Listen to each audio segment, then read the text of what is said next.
In as much as you can struggle with a lot of things, have you ever asked yourself why a house is built outside? Always be wise. Welcome back to Havana Media and a very good morning to you. My name is Boniface Owino and I'm going to be your host for today.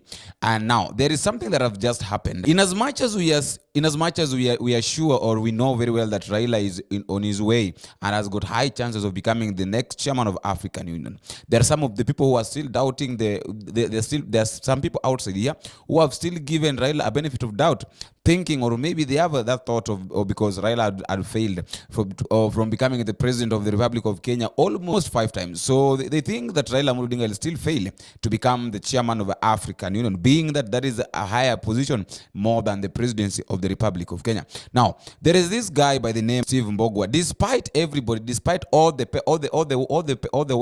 answers written on the wall that Raila Odinga might be, or probably is going to be the next chairman of African Union, because the union have accepted that the chairman is going to come from Eastern Africa. Just like I said earlier before, that good news for Raila as he's becoming the next chairman of African Union. If you not watched the video, it's down there about Raila and Musa Faki, where I said one in, one out. Now, there is this guy who is saying that Raila is not going to become the president or maybe the chairman of African Union. Raila is not going to replace Musa Faki, and is even admitting that in case Raila becomes the chairman, let Raila come for 10 million Kenya shillings. So my big question is this: what will 10 million do to Raila Odinga, or do for Raila Odinga, that he has never seen before? Or why is it that people normally look for fame? Because this is somebody like looking for fame. It's either looking for fame or shaming Raila, saying that Raila cannot become the president, the chairman of African Union. Despite all the answers written on the wall, like the president is supposed to come from Eastern Africa. All the Eastern African region countries have accepted to support Raila Odinga. Look at Tanzania, look at Uganda, look at DRC, look at Somalia, look at Ethiopia. All the countries, look at Kenya, Rwanda. All the countries have accepted to support Raila Odinga. Look and look at the likeness of DRC. Look at the likeness of Nigeria. All those countries have accepted to support Raila Odinga. So the big question is, why is it that this guy is thinking that Raila Odinga cannot become the chairman of African Union? I wanted to listen to what he says, and then next I'll play for you a video of Musalia Mudavadi saying, or maybe talking about, because they had a meeting, Musalia Mudavadi, they had a meeting, like the Foreign Affairs Minister and all the member states of the African Union. They had a meeting yesterday, and there are a lot of things that they discussed. I think I'll give you time also to listen to what they discussed and what Musalia Mudavadi was saying concerning the chairmanship bid of Raila Amolo Odinga, that will take place on February, that is in February next year, 2025. And hopefully, let us wait and see if Raila is going to become the next chairman of African Union, replacing Musa Faki. Now, I will ask to meet on the next video. I've been your host, Boniface. But before that, it's just, if you're meeting for the first time, take a minute, go to the subscription area, click the subscribe button, like, share, and also comment, so that I can know what you're thinking about the video that we've just watched. I told you that communication or feedback is very much important in any communication. Bye-bye. Fellow Kenyans, Steve MBOGO hapa. Now today I want to make a pledge, and I'm very serious about it. Today, in this holy month of Ramadan, I pledge that if Raila Amolo Odinga gets the AU Commission seat, I will give him 10 million shillings.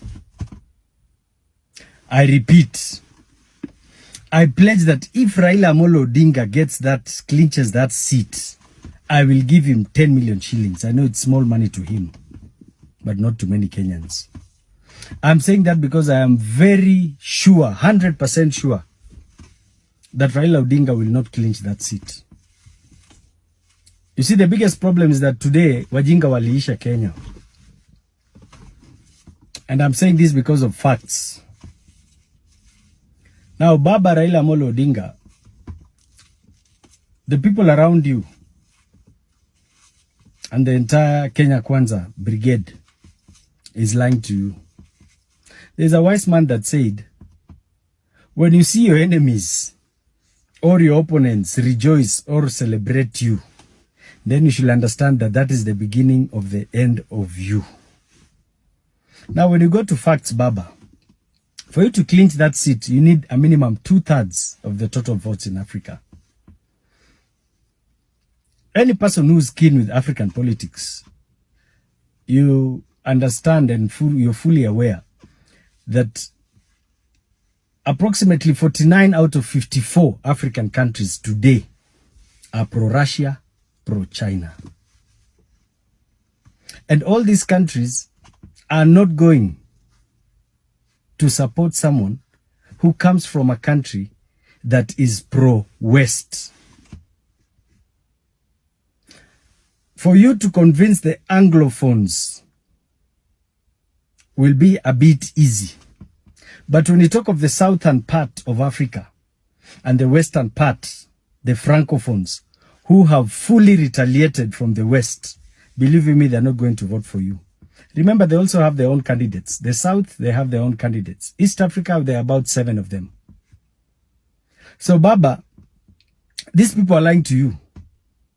And if the reality is they're either lying to you or you're part of this game. But it is very sad that the same card that was played with the BBI agenda is the same card that is being played now.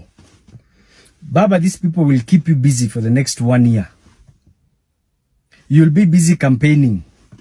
And when you lose next year, the same people will come and tell Kenyans, tulijaribu kusaidia mzee na ikashindikana. Let me tell you, by that time, the entire brigade of Azimio will be torn apart. As we all know today, the Azimio brigade has started fighting in itself. Just because of this issue. Your real soldiers, the people who've always fought for you. And I'm speaking as your son and you being my mentor and once my party leader. The entire BBI agenda is being repeated, but in a different script. They will waste your time.